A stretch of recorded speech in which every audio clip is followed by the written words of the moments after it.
Shri Venkateswara gold తాకట్టులో ఉన్న మీ బంగారాన్ని విడిపించి కొనబడును.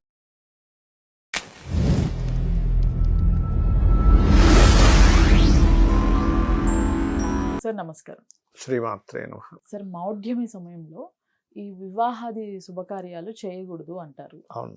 మరి ఈ టైంలో అట్లీస్ట్ పెళ్లి సంబంధాలు చూసుకోవచ్చా? లైక్ అంటే పెళ్లి చూపులు కానివ్వండి, లేకపోతే మాట మంతి పొంతనల వరకు చేసుకోవచ్చా? మంచి ప్రశ్న వేస్తారు. ఎందుకంటే చాలా మంది మరి ఈ సమయం అంతా టైం ఎందుకు వేస్ట్ అవ్వాలి, వెతుక్కోవచ్చు కదా అనేటువంటి దీంట్లో ఉంటారు. చూడొచ్చండి, అందులో ఎటువంటి డౌట్ లేదు. అయితే నిశ్చితార్థం ఇలాంటివి ఏమీ చేయకూడదు. కొంతమంది వాళ్ళ పిల్లాన్ని పిచ్చేసుకుంటారు, బొట్టు పెట్టేసి చీరది ఇచ్చేసి, అలాంటివి మాత్రం ఎట్టి పరిస్థితుల్లో చేయకూడదు. అంటే ఆ స్టెప్ మాత్రం తీసుకోకూడదు. మామూలుగా మీరు సంబంధాలు వెతుక్కోవడం, జాతకాలు చూపించుకోవడం, అందులో కూడా చాలా మంది చేసే పెద్ద మిస్టేక్ ఏంటంటే పాయింట్స్ కలిసాయి కదా, పంచాంగం తీసుకుంటారు, 36కి 18 కలిసాయి, చేసేయండి అంటారు. అది కేవలం బేసిక్ లెవెల్ మాత్రమే. ఇంకొంతమంది కేవలం తారాబలం చూసుకుంటారు. తారాబలం మనిషికి చూసేది కాదు, ముహూర్తానికి ఆ యొక్క మనిషికి చూడాలంటే గృహప్రవేశం చేస్తున్నాము, ఆ రోజు ఉండే నక్షత్రం ఏంటి, ఆ గృహప్రవేశం ఎవరైతే యజమాని ఉన్నాడో యజమాని నక్షత్రం ఏంటి చూడాలి. లేదా ఒక పని ప్రారంభిస్తున్నాము, ఒక గృహం ప్రారంభిస్తున్నాము, లేకపోతే ఒక వివాహం చేస్తున్నారు, అలా చూసుకునే తారాబలం అంటే ఆ రోజు వివాహం రోజు అయ్యే నక్షత్రము వీళ్ళిద్దరు నక్షత్రాలు చూస్తారు. అంతేగాని మొన్న ఇలాగే ఒకరోజు ఏం సార్ అలా పని చేయవా అన్నాడు. అంటే నేను ఏమన్నానంటే, సరేనండి నేను మీకు ఒక చిన్న ఉదాహరణ అడుగుతాను, మీ నక్షత్రం ఏంటంటే పలానా నక్షత్రం, మీ తల్లిగారి నక్షత్రం ఏంటి చెప్పండి అన్న. పలానా నక్షత్రం. మరి ఏ తార అవుతుంది దానికంటే? అవునండి విపత్తార అవుతుంది అన్నాడు. మరి మీ తల్లిగారు మీరు బాగున్నారు లేదా అని అడిగా. బాగానే ఉన్నాం సార్, చాలా బాగున్నాం సార్ అన్నాడు. రిలే మనుషులు చూడకూడదయ్యా, అది ముహూర్తానికి వెలికి చూసుకోవాలి అని చెప్పడం జరిగింది. అలా ఏంటంటే పొంతలను చూసే విషయంలో ఫస్ట్ ఆఫ్ ఆల్ మీరు తీసుకోవాల్సిన జాగ్రత్త, పర్టికులర్గా ఆ పొంతన ఎవరికైతే మనం చూస్తున్నామో వాళ్ళకి అసలు వివాహ సమయం సరైందా కాదా చూడాలి. ఇక్కడ చాలామంది ఏంటంటే ముహూర్తం పెట్టేసుకున్నాం కదా, ఈరోజు దివ్యమైన ముహూర్తం అన్నారు, ఈరోజు మనం పెళ్లి చేసేస్తున్నాం, ఇంకా అంత బాగుంటుంది అనుకుంటాం. కాదు, ఇక్కడ ఏంటంటే ఎగ్జామ్ వచ్చింది కదా అని మనం పోయి రాస్తే సక్సెస్ అవ్వం. మనం ప్రిపేర్ అయ్యి ఎగ్జామ్కి వెళ్తే సక్సెస్ అవుతాం. అంటే ఫస్ట్ ఎగ్జామ్ రాసేవాడికి బలం ఉండాలి. అలాగే వివాహం చేసుకునే వ్యక్తికి వివాహ బలం ఉందో లేదో చూడాలి, అప్పుడు వివాహం చేసుకోవాలి. అంతేగాని ఎగ్జామ్స్ వచ్చాయి కదా అని పోయి నేను పోయి రాస్తానంటే అట్లా, ఏదో స్టార్ట్ అయిందంటే మనకి గ్రూప్ స్టార్ట్ అయ్యి నేను పోయి రాస్తానంటే అసలు నేను ప్రిపేర్ అవ్వలేదు, ఇక్కడ నేను పోయి రాస్తే సక్సెస్ అవుతాను. ఆల్రెడీ బాగా ప్రిపేర్ అయి ఉన్న వ్యక్తి అయితే వెళ్ళి వెంటనే సక్సెస్ అవుతాడు. అలాగే ఎగ్జామ్లో ఎలా అయితే ఆ ధర్మం పాటించాలో, వివాహం ప్రతి ఒక్కరికి కూడా 3 నుంచి 5 సార్లు వస్తుంది వాళ్ళ జీవితంలో. ఒక 20 ఏళ్ళ వయసు నుంచి 30-35 ఏళ్ళ వయసు మధ్యలో 3 to 5 టైమ్స్, ఇంకొంతమందికి 1 to 2 టైమ్స్ ఎక్కువ కూడా వస్తుంది, ఇంకొంతమందికి తక్కువ కూడా వస్తుంది. ఆ సమయాన్ని పర్టికులర్గా చూడాలంటే ఏంటి, సప్తమాధిపతి శుక్రుడు, ఈ భావాలకి శుభగ్రహ సంబంధం ఎంతవరకు వచ్చింది అనేటువంటిది చూడాలి. ఇక్కడ శుభగ్రహ సంబంధం వచ్చింది అనుకోండి, ఇక్కడ అద్భుతంగా వీళ్ళు ముందుకు వెళ్ళొచ్చు, ఇంకా అందులో ఎటువంటి సందేహం లేదు, గుర్తుపెట్టుకోండి.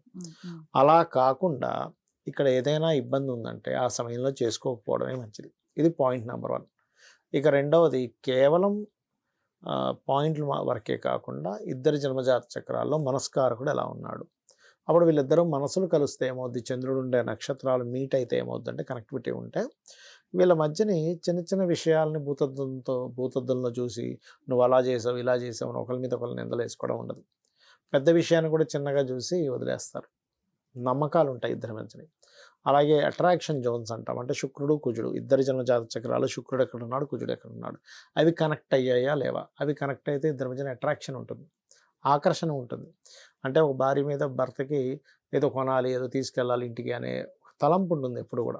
అయితే భార్యకు కూడా ఉంటుంది, ఈయనకి కూర అంటే ఇష్టం కదా, ఈయనకి ఇట్లా అంటే ఇష్టం కదా, ఇలా ఉండడం అంటే ఇష్టం కదా, ఇలా నీట్గా డ్రెస్ వేసుకోవడం అంటే ఇష్టం కదా, ఇల్లు నీట్గా ఉండడం ఇష్టం కదా, కొన్ని టేస్ట్లు ఉంటాయి కొంతమందికి. ఎవరైనా చుట్టాలు వచ్చిన బాగా చూసుకోవాలనిపిస్తుంది ఒక వ్యక్తికి. అలాగే ఇద్దరి మీద అట్రాక్షన్ కలిగేది ఒక ఎత్తు అయితే, ప్రతి ఒక్కరి జాతకంలో అవతల వాళ్ళు ఏం ఎక్స్పెక్ట్ చేస్తున్నారో అది చేస్తే వీళ్ళకి బాగుంటుంది బంధం. ఇప్పుడు కొంతమంది ఎలా ఉంటుందంటే 3వ భావం కనెక్టివిటీ అయిందనుకోండి 7th, ఇక్కడ 2 విషయాలు వస్తాయి. అలాగా వివాహం విషయంలో ఎక్కువ ప్రయత్నం చేయాలని వస్తుంది, వివాహం తర్వాత ఎంత కమ్యూనికేటెడ్గా ఉంటే వాళ్ళంత బాగుంటుంది వాళ్ళిద్దరి మధ్య. ఎప్పుడైనా నేను మూడో భావం కనుక కనెక్ట్ అయినప్పుడు వాళ్ళు విడిపోతే ఒకటే అడిగేవాడిని నేను, ఏమంటే మీరు ఇద్దరు సరిగ్గా మాట్లాడుకోవడం లేకపోవడం వల్లే కదా మిస్కమ్యూనికేషన్ వచ్చాయంటే అవునండి అంటారు. సో వీళ్ళు కమ్యూనికేట్ చేయాలి. 4th హౌస్ కనెక్టివిటీ వచ్చింది అనుకోండి, వాళ్ళకి ఎప్పుడు ఏదో గిఫ్ట్ ఇవ్వాలి, ఒక చీరను భార్యకి లేదా భర్తకి, ఒక ఏదో ఒకటి. అప్పుడు వాళ్ళు ఆ మెమరీస్ వాళ్ళకి బాగుంటాయి. ఇక్కడ ఏంటంటే ఏ భావం కనెక్టివిటీ వస్తే వాళ్ళు ఆ మెమరీస్తో ఉంటారు. ఆ రోజు మా ఆవిడ నాకు ఈ చొక్కా తెచ్చిందనో, లేకపోతే మా ఆయన నాకు కొన్నాడనో, చీర కొన్నారనో, లేకపోతే ఒక బుక్ గిఫ్ట్ ఇచ్చారనో. 5th హౌస్ కనెక్టివిటీ వచ్చింది అనుకోండి, ఆల్వేస్ ద నీడ్ లవ్. అంటే ఎప్పుడు కేర్ తీసుకోవాలి. కొంతమంది చూడండి ఎంత కేర్, ఇంకా నాకు కేర్ చూపించట్లేదు అంటాడు భర్త వచ్చి, అది భార్య అంటుంది. ఎందుకంటే వాళ్ళకి అంత అటెన్షన్ పే చేయాలి. 6th హౌస్ వస్తే కనుక కనెక్టివిటీ, వాళ్ళు ఎప్పుడూ కూడా కాంపిటీషన్, అంటే వాళ్ళలో ఉండే స్కిల్స్ని మెచ్చుకోగలగాలి అవతల వాళ్ళ దాంట్లో. కొంతమంది చూడండి నేను ఎంత చేసినా నన్ను గుర్తింపలేదు అంటూ ఉంటారు. అలా 10th హౌస్ వస్తేనేమో వాళ్ళని జాబ్ చేయనివ్వాలి. జాబ్ చేయనివ్వకపోతే వాళ్ళు విడిపోతారు. నా కెరీర్ మొత్తం తినేస్తున్నాడు, నేను ఎందుకు కలిసి ఉండాలని అమ్మాయి వెళ్ళిపోతుంది. 2nd హౌస్ వస్తే వీళ్ళు డబ్బులు తీసుకెళ్ళి వాళ్ళ చేతికి ఇస్తే చాలు. ధనభావం కనెక్ట్ అయింది అనుకోండి, భర్త ఆవిడ ఏం ఖర్చు పెట్టేది ఉండదు, ఏముండదు. ఇగో నా నెల జీతం తీసుకో 50,000 అని ఇస్తే ఆవిడ 10,000 ఖర్చు పెట్టి 40,000 దాస్తుంది చెప్పాలంటే. కానీ అదొక సాటిస్ఫాక్షన్, అమ్మాయి మొత్తం నాదే అనే ఫీలింగ్. ఇక్కడ ఏమవుద్దంటే ఏదైతే వీళ్ళ నుంచి వాళ్ళకి వెళ్ళే కనెక్టివిటీ ఉంటుందో అది కనెక్టివిటీ కనెక్ట్ అయినప్పుడు వేరే ఉంటుంది. అలాగే కొంతమంది నేను చాలా కేసెస్, విచిత్రమైన కేసెస్ చూసాను. ధైర్యం లేదండి పిరుకోవడానికి వదిలేసానంటుంది భార్య. అదేమిటి అంటే వాళ్ళది ఎక్స్పెక్ట్ చేస్తారు. కొంతమంది ఓవర్ అగ్రెసివ్గా ఉంటే వాళ్ళకి నచ్చదు, అమ్మో మమ్మల్ని భరించలేకపోతున్నాను వదిలేసే వాళ్ళు ఉంటారు. బికాజ్ ఆఫ్ ఆ 7th హౌస్లో ఏ ప్లానెట్ రూల్ చేస్తుందో, ఆ 7th లార్డ్ ఎక్కడ ఉన్నాడో వాళ్ళు అది ఎక్స్పెక్ట్ చేస్తారు, వాళ్ళు దాన్ని ఎంజాయ్ చేస్తారు. ఇప్పుడు అడ్వెంచర్స్ అంటే ఇష్టం ఉంటుంది కొంతమందికి, స్త్రీలకి అక్కడికి వెళ్ళిపోతా. కొంతమందికి అమ్మో నేను ఎక్కడికి వెళ్ళనండి బాబోయ్, నేను ఎక్కడికి వెళ్ళనంటది. వెళ్ళకుండా ఇంట్లో ఉంచితే నా అమ్మాయికి ఇష్టం, తీసుకెళ్తే కొంతమందికి ఇష్టం. వాళ్ళు ఏది ఎక్స్పెక్ట్ చేస్తున్నారో అది భర్త నుంచి వచ్చినప్పుడు, లేదా భార్య ఏది ఎక్స్పెక్ట్ చేస్తుంది, భర్త ఏది ఎక్స్పెక్ట్ చేస్తున్నాడో భార్య నుంచి వచ్చినప్పుడు వాళ్ళు కనెక్ట్ అయి ఉంటారు. అది ఫస్ట్ జన్మజాతకంలో ఉంటుంది, అది తెలుసుకోగలగాలి. అలాగే వీళ్ళ జన్మజాతకాల్లో మనసు, ఆత్మ, బుద్ధి అంటే కమ్యూనికేషన్స్ కారకుడు, ఆత్మకారకుడు, సోల్ కారకుడు, రాహువు, కేతువు, గురువు, శని, ఇవన్నీ కనెక్ట్ అయ్యేలేవో చూసుకోవాలి. అన్నిటికీ కనెక్ట్ అవ్వాలని రూల్ లేదు, కొన్ని అవుతాయి కొన్ని అవ్వవు. అందరికీ అన్ని కనెక్ట్ అవ్వాలంటే మనం వివాహం చేయలేం. ఇవన్నీ ఒక ఎత్తు అయితే పర్టికులర్గా వివాహ జీవితం అనేది ఒకటి ఉంటుంది జన్మజాతకంలో. అంటే మ్యారేజ్ పర్సన్ ఎలాంటి వాళ్ళు వస్తారని సప్తమని చెప్తే, మ్యారిటల్ లైఫ్ ఎలా ఉంటుంది అనేది 12th హౌస్ చెప్తుంది. అంటే 12th హౌస్ని బట్టి వాళ్ళ మ్యారిటల్ లైఫ్ ఎలా ఉంటుంది, ఆఫ్టర్ మ్యారేజ్ తర్వాత వీళ్ళు ఎలా ఉంటారు అనేటువంటి విషయం తెలుస్తూ ఉంటుంది.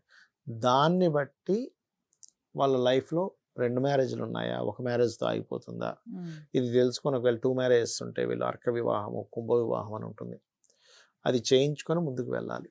అప్పుడు ఇబ్బంది అనేటువంటిది రాదు. ఇవి చూసుకోవాలి. సో ఈ మౌఢ్యమి సమయంలో సంబంధాలు చూసుకోవడానికి ఇబ్బంది ఏం లేదు. కాకపోతే నిశ్చయితాంబూలాలు తీసుకోవడం లాంటివి ఏమీ చేయకుండా జస్ట్ చూసి పెట్టుకోవచ్చు. Right sir, thank you so much. శ్రీమాత్రే నమః.